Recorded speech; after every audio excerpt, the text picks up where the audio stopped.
Norveç'in başkenti Oslo'dan hepinize selamlar. Bize günaydın. Sabah saat 7.30-8 arası Avrupa Rüyası'nın İskandinavya turundayız. Önceden birkaç video paylaştık. Şimdi turun en güzel yerlerindeniz bence. Evet. Norveç'teyiz. Fiyortlara gideceğiz. Bugünkü rotada ne var? Flam önce. Evet. Sonra da Trindafossen şelaleleri. Yanlış telaffuz etmiş olabilirim. Benim aklımda kalması mümkün değil. Önce Flam'a gideceğiz. Yol üstünde belki bir iki şelaleye de uğrayabiliriz. Bugün artık o Norveç'in güzel taraflarını göreceğiz. Oslo normal bildiğimiz modern bir şehirdi. Hava yönünden hala şanslıyız. Bugün yağmur yok. Hava 20-22 derece arası, tam böyle gezmelik. Ekibimiz yaklaşık 40 kişi. Geziye ta Litvanya'dan başladık ve bu otobüsle geze geze devam ettik.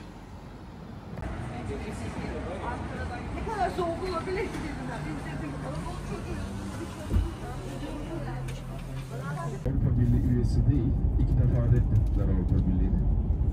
Avrupa Birliği Yolumuz uzun olduğu için 2 mola verip gideceğiz.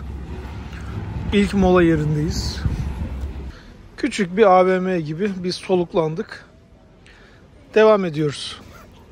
Birazdan dünyanın en uzun karayolu tünelinden geçeceğiz. 24,5 kilometre. Geçiş yaklaşık 18 dakika sürecek.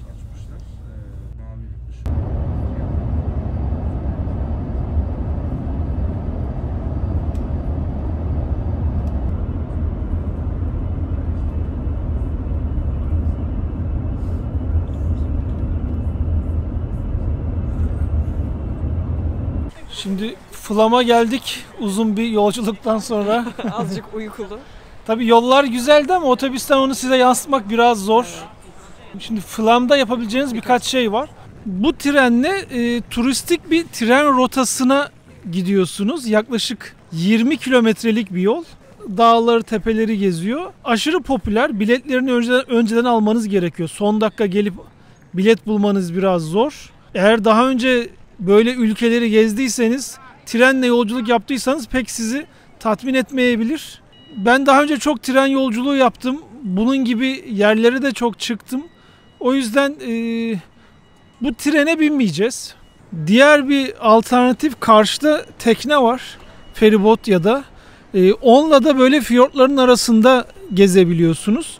O da 2 saat sürüyor. Biz onu da yapmayacağız. Biz ne yapacağız? Şu arkada dağların olduğu tarafta bir manzara izleme noktası var. Oraya da elektrikli otobüslerle gidiliyor. Biz oraya gideceğiz. Bunun haricinde Flam'da çok fazla outlet var. Böyle bizim bildiğimiz tarzda bir alışveriş merkezi değil, böyle açık açık parça parça. Ama daha önce gelenler, ekiptekiler çok güzel, hesaplı olduğunu söyledi. Biz de şimdi burada bir 4 saatimiz var. Önce Flam'ın bu küçük alanını gezeceğiz. Sonra manzara izleme noktasına gideceğiz. Buralardan alışveriş yapınca tax free, yani vergi iadesi de alabiliyorsunuz. Yaklaşık %10 kadar bir ödediğiniz parayı geri alıyorsunuz. Tabii bu geyikler de buralarda meşhur. Şunlar yaklaşık 30 euro. Bunlara troll diyorlar. Norveç'te trollerle, bu canavarlarla ilgili hikayeler var. Yani sevimli yapmaya çalışmışlar ama yine de çok çirkinler. Bütün mağazaları gezdik. Ama öyle hani çok böyle ucuz rakamlara bir şey biz göremedik. Outlet rakamı gibi değil. Evet, yani biz çok outlet'e gittik. Avrupa'da, Amerika'da, Uzak Doğu'da. Hani ister istemez oralardaki fiyatlarla kıyaslıyoruz. O zaman burası bize çok hesaplı gelmedi. Ama yine de bazı şeyler, montlar yine de Türkiye'ye göre hesaplı.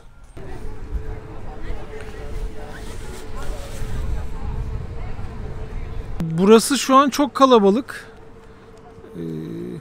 Ve bazı zamanlar buraya kruz gemisi de yanaşıyormuş. Hatta bazen 2 tane kruz gemisinin aynı anda geldiği oluyormuş.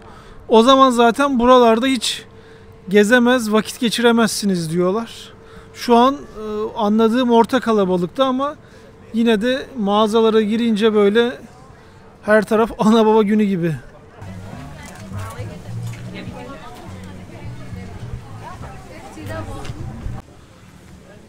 Bakın burada da şu muz denilen bir geyik türü var ya, onun salamı var. Satılıyor. Balina salamı ve direkt bizim bildiğimiz geyik salamı da var.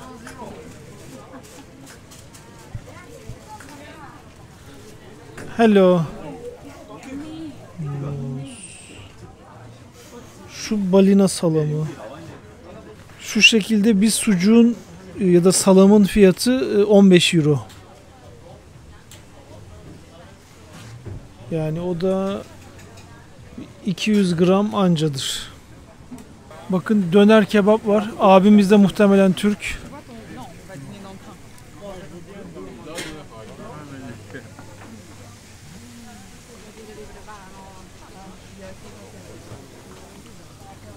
Valla panayır yeri gibi. Yani burada hani fiyatlara da bakıyorum, yaklaşık 20 euroya doyarsınız.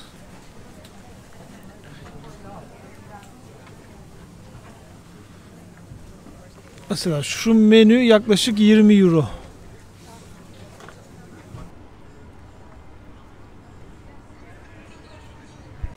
Bu arada Flam baya küçük yer. Nüfusu da sadece 350.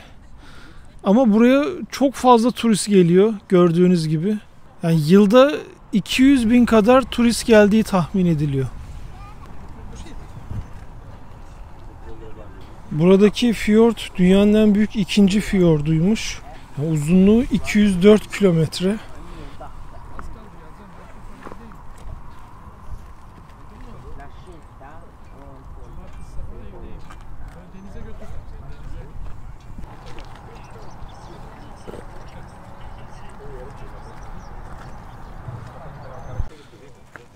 Evet, rehberimiz Melih Bey ve Avrupa Rüyası'ndan Gökhan arkadaş yapmışlar kendilerine. Arkadaşlar bizden değil mi? Bizden değiller ama Yabancılar. artık yani bu dünya kardeşlik Gerçi dünyası. biz de yabancıyız burada. Çorba yapıyorlar galiba. What kind of soup do you make? I'm just making tea. Tea. We were wondering with the berries.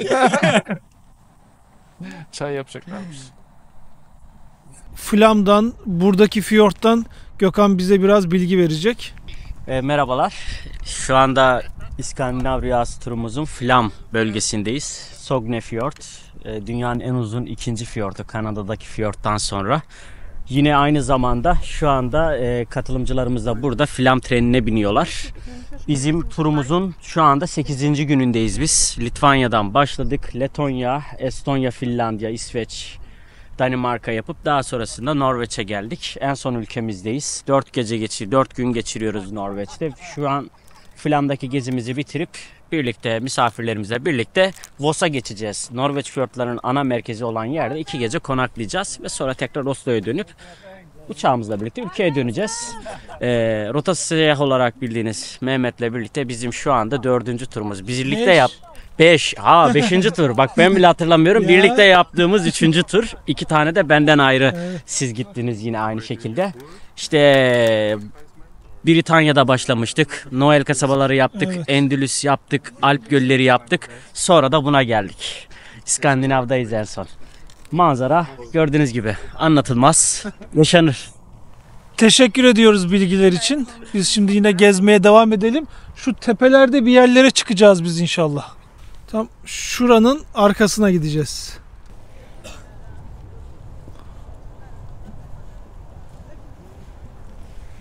Tabii manzara her taraftan güzel.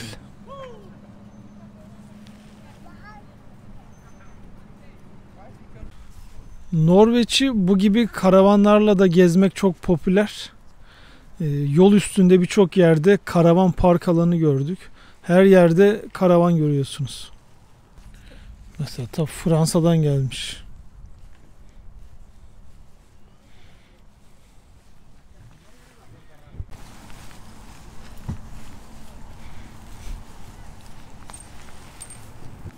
Şurada balık tutuyor biri ama rehberimiz Norveç'te öyle istediğin yerde balık tutamıyorsun demişti. O da izinliymiş.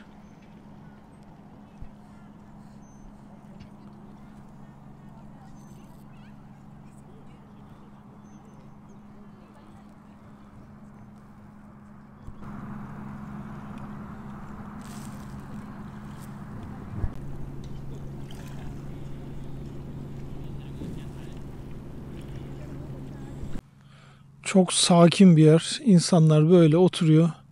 Kimisi sandviçini yiyor, kimisi kahvesini içiyor. Biz de şimdi oturup kahvemizi içeceğiz. Bakın şu an burası 16 derece. İnsanlar baya mont giyiyor. Ama karşıdaki baba ve kızları altında şort ya da mayo var.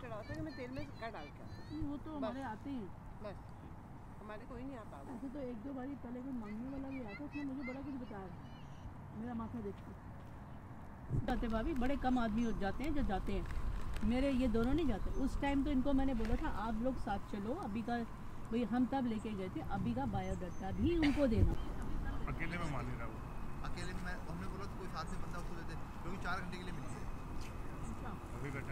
Sandviç yiyip kahve içecektik ama yağmur bastırdı. Saklanacak bir yer bulmalıyız. Varsın yağmur yağsın dedik. Biz ne yapalım? Oturup çikolatamızı, Çikolatalı ekmek. evet, krema çikolatamızı ekmeğimize sürdük. Kahvemizi de içeceğiz. Ne yapalım yani? Yedik, içtik, keyfimizi yaptık ama yağmur daha da hızlandı. Korkarım ki o karşıdaki yere de gidemeyeceğiz. Çünkü bu havada oradan güzel bir manzara görmek zor olacaktır. Tabii yağmur yağıyor ama yağmurluğunuz varsa sorun yok. Vallahi Kolumbiya'yı seviyoruz. Sağ olsunlar. 11 yıldır benim ana sponsorum. Arada soruyorlar niye hep Kolumbiya giyiyorsun diye. Ana sponsorum ve çok sevdiğimiz bir marka. Tam da bize uyuyor. Bu gezileri de uyuyor gördüğünüz gibi. Mesela bakın ayağımda spor ayakkabısı var ama bu tamamen su geçirmez. Onun için böyle rahat yağmurlu havada bile kullanabiliyorum. Yağmur biraz planları bozdu. Artık o güzel manzaraları sonraki duraklardan alacağız.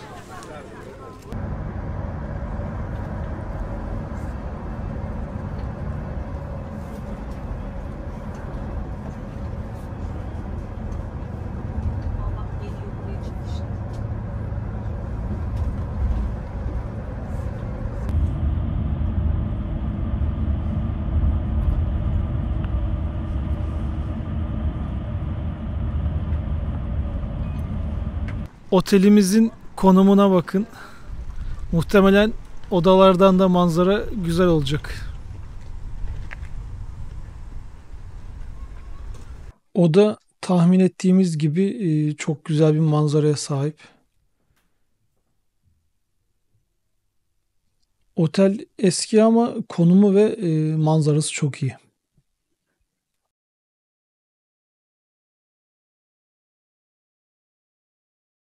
İki gece bu otelde kalacağız. Akşam saat 8.30 ama hava hala aydınlık. Voss şehri aslında kasaba gibi, yani buraya tam şehir denmez. Yani belki de burası kasabadır. Bir bakacağız ne var ne yok.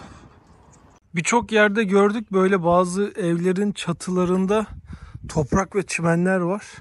Bunu yalıtım için kullanıyorlarmış.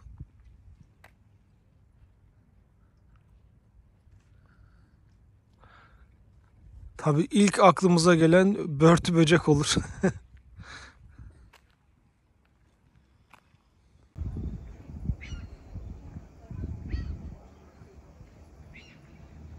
Çok dingin, sakin ve acayip rahatlatıcı bir yer.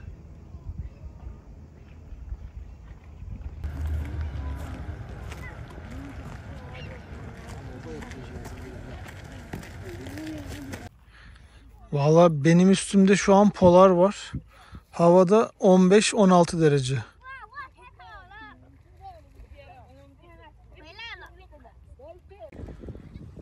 Köpek de onların.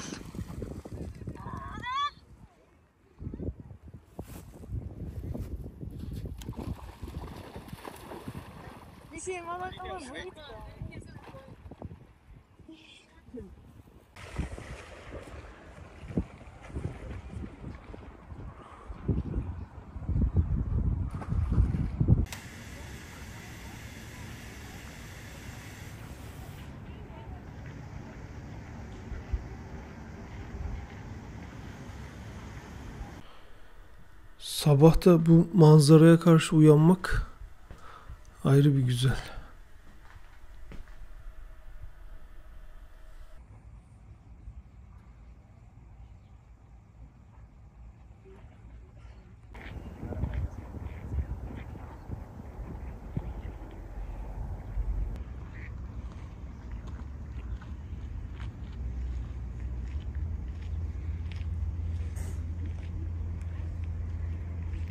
İşte hiç rüzgar olmasa su üstüne çok güzel bir yansıma oluşacak ama maalesef o küçücük dalgalanma yansımayı bozuyor. Güzel güzel dinlendik. Bugün Bergen'e gideceğiz. Bergen Norveç'in ikinci büyük şehri. Eski bir şehir. Böyle renkli güzel evleri var. Oraya gideceğiz. Giderken ve gelirken de bir iki yere uğrayacağız. Şelalelere uğrayacağız. Norveç'in güzelliklerini göreceğiz.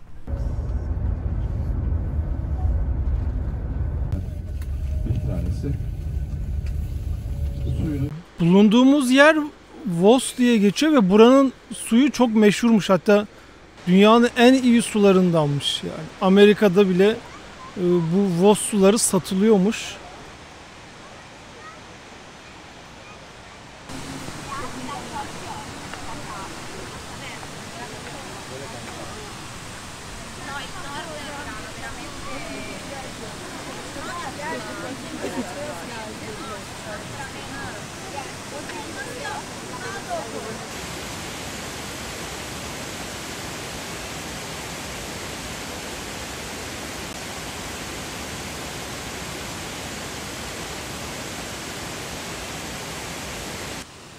Burası çok keyifliydi.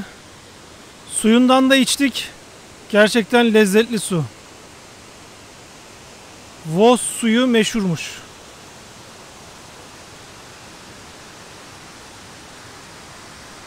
Bu arada dün Flam'da trene binenlerle konuştum. Çoğu sevmemiş ve o fiyata çok gereksiz diyorlar. Yaklaşık 70 euro ücreti var. Hani ben de zaten fotoğraflarına bakınca çok gerek olmadığını görmüştüm. Olur ya, Flam'a gelirseniz bence treni yapmak yerine tekne turunu tercih edebilirsiniz. Tabii güneş açınca daha güzel oluyor. Çok güzel fotoğraflar çektik. Şimdi artık molasız direkt Bergen'e doğru gideceğiz. Bergen'e geldik ama nazar değdi. Hiç yağmur yağmıyor, yağmur yağmıyor diyorduk. İşte al sana yağmur. Şimdi burada teleferikle çıkılan güzel bir manzara izleme noktası var. Oraya gitmek istiyorduk ama havayı görüyorsunuz. Hem yağmur hem sis hem bulut. 3 saat burada serbest zamanımız var. Eğer hava açarsa yukarı çıkacağız.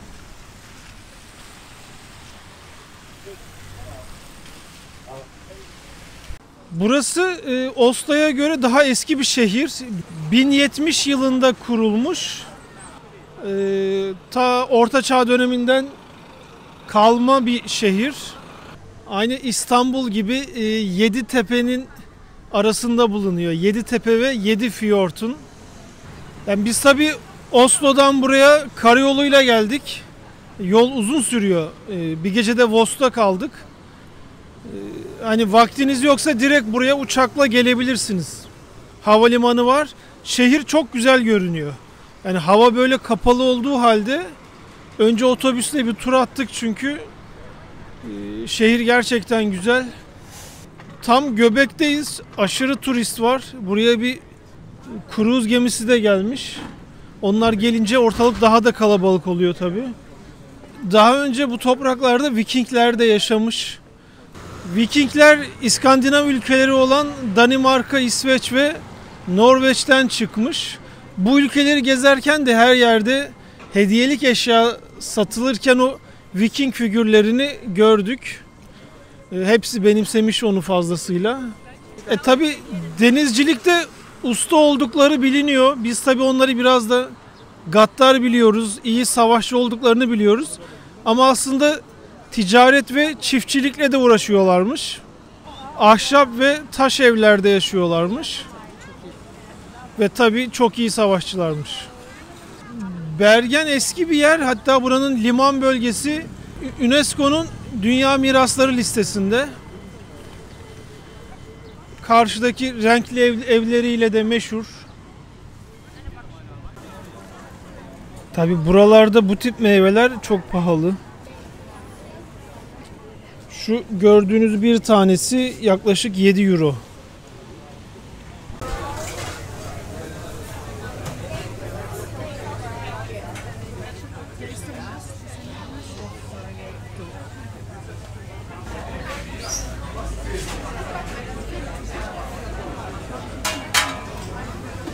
Paella var. Balık pazarının komple böyle kapalı alanı da var.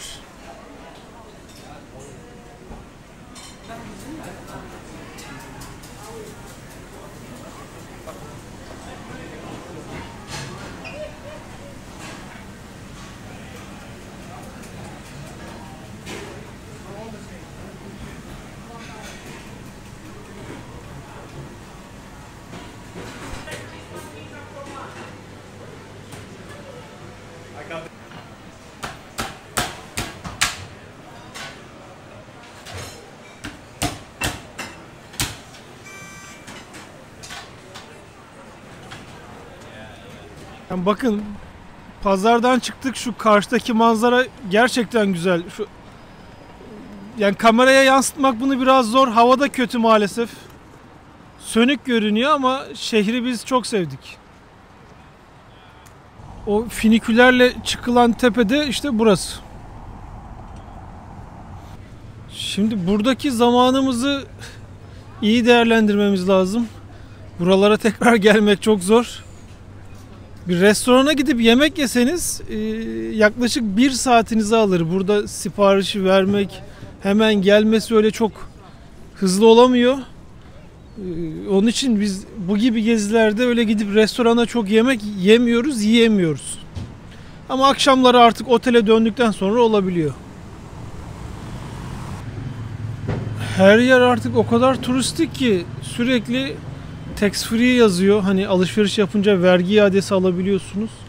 Bu arada Illums diye çok güzel bir böyle Boyner tarzı alışveriş merkezleri var Danimarka'da ve Norveç'te. İkisini de gördük. Hani buralara gelirseniz bakın derim, hesaplı şeyler var. Tam böyle lay lay lom gezilecek sokaklar, caddeler.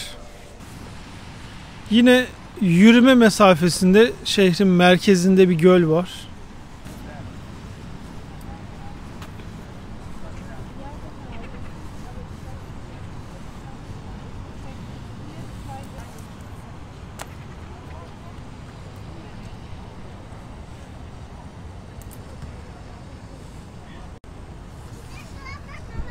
Bakın tam İskandinav evi.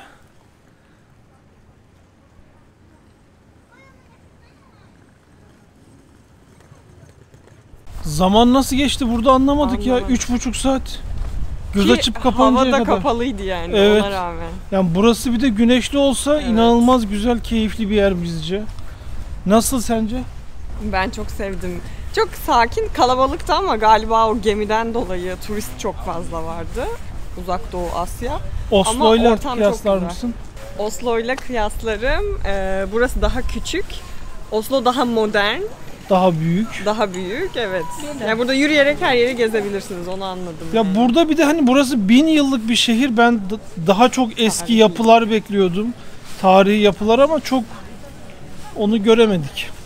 Gerçi şu da var. 2. Dünya Savaşı'nda buralar yanmış. Dinamit atmışlar. Ondan sonra şehri yeniden böyle eskisi gibi tam herhalde yapamamışlar.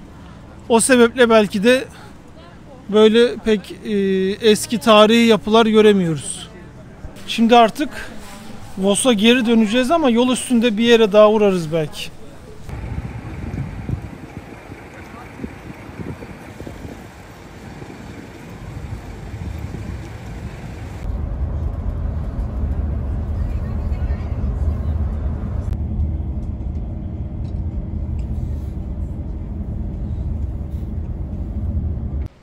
Şimdi yol üstünde başka bir şelalede durduk ama şunu söylemem gerekiyor.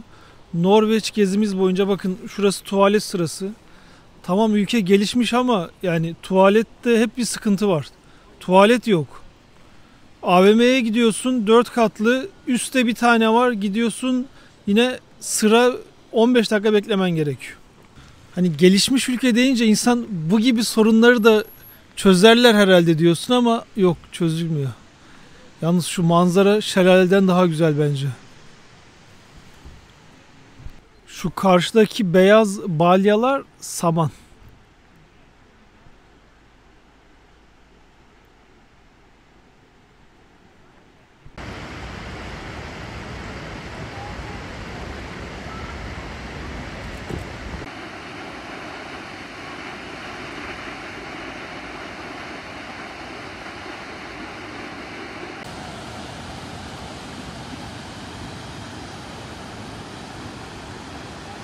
Heidi'nin köyü gibi ya.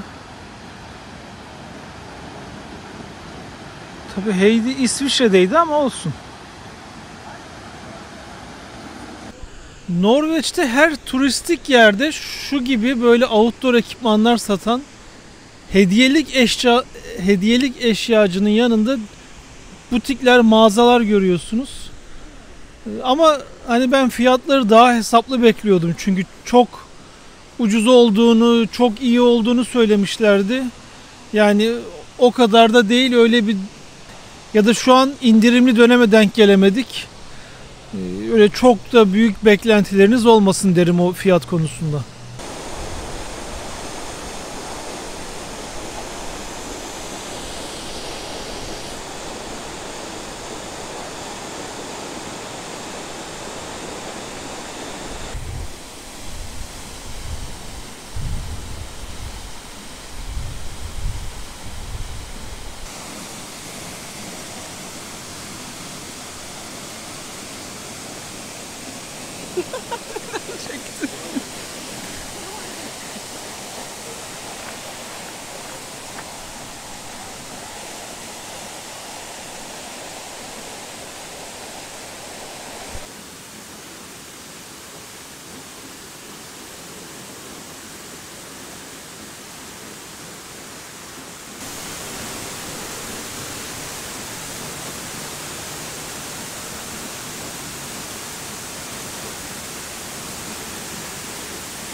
Şelale biraz sürpriz oldu ama çok güzel ya. Çok güzeldi. Eğlenceli, keyifli.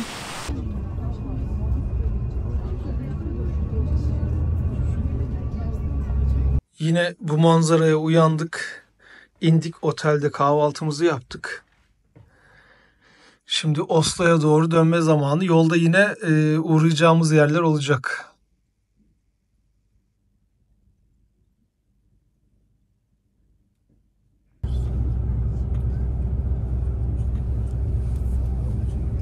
Burada Norveç'in en uzun köprüsü.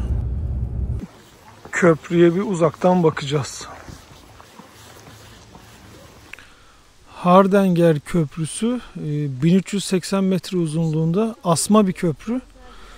Norveç'in en uzun köprüsü, dünyadaki de en uzun asma köprülerdenmiş. Biz de biraz önce üstünden geçtik ve geçiş tamamen ücretsiz.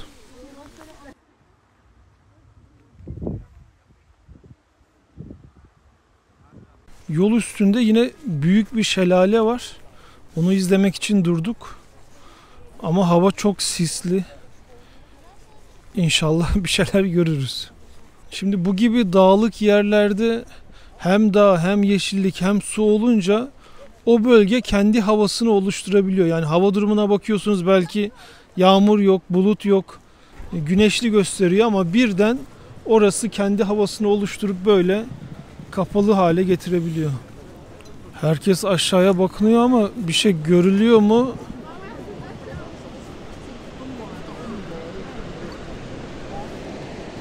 Ekvator'da Şeytan Ağzı denilen bir şelaleye gitmiştim.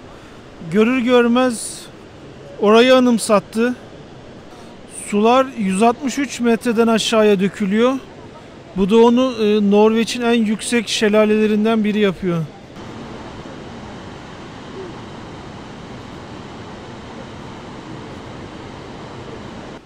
Bakın şu karşısı karavan parkı.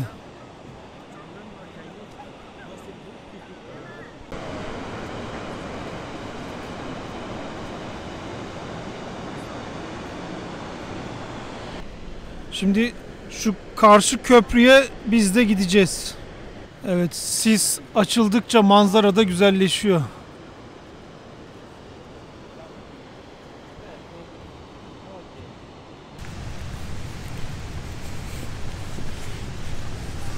İşte biraz önce şuradaydık ve hop köprüye geldik.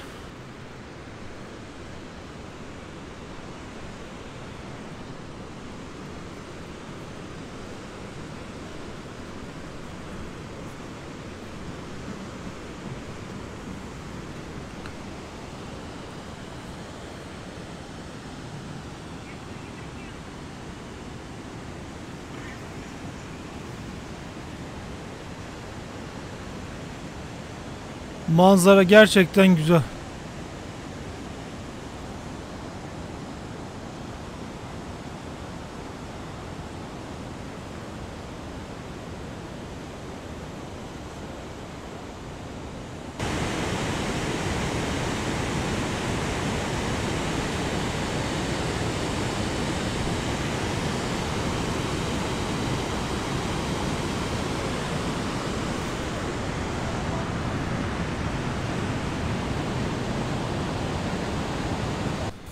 Tabii şimdi bu inişin bir de çıkışı var.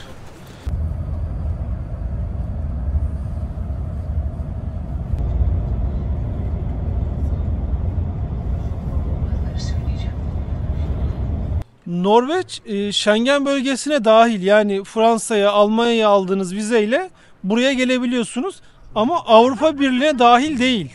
Bunun birkaç sebebi var. Eğer Avrupa Birliği'ne katılırsa petrol gelirlerini paylaşmak zorunda. Onu tabii ki istemiyor. Diğer yandan Norveçliler hala balina avını seviyorlar. Burada popüler olarak yaygın. Balina etini yiyorlar, yağını kullanıyorlar. Eğer Avrupa Birliği'ne girerse onu da yapamayacaklar. Diğer bir konu, hani Norveç'te her şey aslında güllük gülistanlık değil. Belki hatırlayanlarınız vardır. 2011 yılında burada çok büyük bir katliam yapılmıştı. Adamın biri 70 küsür kişiyi öldürmüştü. 66 tanesi bunların çocuktu. Ülkeden yüksek ceza 21 yıl. Yani yüzlerce kişiyi öldür. Alabileceğin en yüksek ceza bu. O adam da bunu aldı. Şu an hapiste ama kaldığı yer 3 odalı bir hapishane. Adamın PlayStation'ı var, televizyonu var. Hatta interneti de var bildiğimiz kadarıyla. Otelde kalır gibi kalıyor. Sürekli oyun oynuyormuş falan. Sürekli PlayStation oynuyormuş falan. Şimdi düşünün, yani burada yaşıyorsunuz, ailenizden birisi katlediyor ve hapiste ona oteldeymiş gibi bakılıyor. Yani Norveç'e gelip gezilir ama ben hani Norveç'te yaşamak konusunda kesinlikle hiç sıcak değilim. Yani ülkede belki bir hafta ancak kaldık, 4-5 gün kaldık ama bizde öyle bir izlenim bıraktı. Hele akşam zaten 6'dan 7'den sonra hiçbir hareket olmaması, yani onu kabul etmek çok zor. 11 gün süren İskandinavya turumuzun artık son günündeyiz. Norveç'ten, Oslo'dan İstanbul'a döneceğiz. Nasıl geçti 11 gün? Valla çok keyifliydi. Yeşile doyduk. Suya doyduk. Hele son 3-4 gün İskandinavya bölgesi çok daha güzeldi. Tabii görür görmez hemen bizim Karadeniz'e de benziyor falan diyorsunuz yani. Doğruya doğru çok benzer yerler ama tabii burada yani o alanları çok daha iyi korumuşlar. Çok daha iyi gelen ziyaretçilere sunuyorlar. İskandinavya'ya gelmeden önce bize çok pahalı, aman dikkat edin, yiyeceklerinizi Türkiye'den götürün falan gibi şeyler duyuyorduk ama şu an günümüz şartlarında Türkiye'deki durumu da göz önünde bulundurursak yani burada bazen kafedeki kahve fiyatları Türkiye'den daha ucuz. İsveç'te havalimanındaki kahve fiyatı Türkiye'den daha ucuzdu. Hem de havalimanı yani. Norveç'te de ve Danimarka'da hani Türkiye'deki ortalama bir restoranın bir tık üstünde karnınızı doyurabiliyorsunuz. Öyle inanılmaz, wow çok pahalı dediğimiz oldu mu hiç? Yok olmadı. Yani restoran türüne göre değişiyor. Yiyeceğin yemeğe göre. Yani, ama böyle korktuğumuz gibi, bize anlatılan gibi bir şeyle evet, karşılaşmadık. evet. Hani tamam iyi restorana gidersen orada kişi başı $100 da hesap verebilirsin. O Türkiye'de de öyle zaten. O anlamda hani gözünüz çok çok korkmasın derim. Yani Avrupa'ya gelen biri için öyle çok da şaşırtıcı fiyatlar görmeyeceksiniz. Norveç'in şelaleleri tabii çok güzeldi. Çok güzeldi. Ben bu gezide şehirleri de çok sevdim. Helsinki'ye, Stockholm'e, Kopenhag'a daha önce hiç gitmemiştim. Ben üçünü de çok sevdim ve kesinlikle tekrar geliriz. Değil mi? Evet. Ülkelerin başkentlerini gördük. Çok güzeldi. Hepsi büyük, kocaman şehirler. Evet, yani gezinin başındaki Letonya, Litvanya, Estonya, oralara ben daha önce gitmiştim. Oralar hani böyle hafif bir giriş oluyor ama sonlara doğru gezi tam böyle zirve yapıyor. Evet. Tabii Avrupa Rüyası çok iyi organize etmiş. Hem feribota, büyük gemiye biniyorsunuz, orada bir geceliyorsunuz, onun keyfini de yaşıyorsunuz. Rotayı çok güzel çizmişler. Evet, gerçekten. rota hani zamanı en iyi kullanabileceğiniz şekilde çizilmiş. 7 ülke gördük 11 günde. Evet, Başkentleri yani gördük. öyle bir durum da var. Hani genelde herkes işinde gücünde yılda 2 hafta 3 hafta izni oluyor. İzninin de böyle çok yeri göreyim, gezeyim diyenler için çok ideal bir tur. Biz vizeleri de Avrupa Rüyası aracılığıyla hallediyoruz. Benim 2 yıllık Schengen vizem vardı. Zürel'in vizesini de onların aracılığıyla aldık. Sağ ol. Vize işlerini de yani yapıyorlar. Başka var mı senin bir şey diyeceğin canım? Oteller- Yemekleri ne diyeceğim? Pardon. Yemekler, biz yine hiçbir sıkıntı yaşamadık. Çok ben deniz ürünleri sevmiyorum, yiyemiyorum. Sen de öylesin. Yani deniz ürünü ben de Peki. çok öyle aramıyorum ya, yani ne diyeyim. Ya Norveç'e gelmişken somon yenir tabii ki. Ama Bir kere niyetlendik balık Evet. çorbası içelim diye, o da ne Bergen'de miydi? Vakit yoktu. Zaman yetişmedi. O olmadı yani hani, ama çok da zaten aramadığımız Zaten için. Karadeniz'de de artık buradaki Norveç somonunun kalitesi yakalanmış, üretimi yapılıyormuş artık. Allah Allah. Evet, Trabzon'da. Ben bilmiyordum. Evet, bir çiftlikte. Memleketimizde yeriz artık somonumuzu. Alışveriş konusunda ise yani birçok girdiğimiz mağazadaki rakamlar yine Türkiye'den ucuzdu diyebilirim. Birçok şeydi. Valizde, giyim belki biraz benzerdi ama valizler hesaplıydı. Öyle hani bizim beklediğimiz kadar Evet, biz bütçeye çok korkutmadı yoğunlaşarak bizi gelmiştik. yani.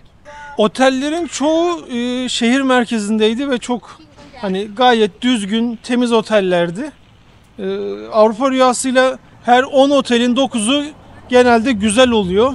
Evet, Vos'taki otelimiz mesela çok güzeldi. Evet. Gölün kenarında. Oslo'daki oteli de biz çok sevdik. Yani oteller hep genel olarak çok iyiydi. Bir de ekstra tur satmıyorlar. O da ayrı bir güzel. Yani paket halinde komple bir kere turu alıyorsunuz ve artık başka bir şey pek düşünmeniz gerekmiyor. Ne diyelim? Sonraki videolarda görüşmek üzere.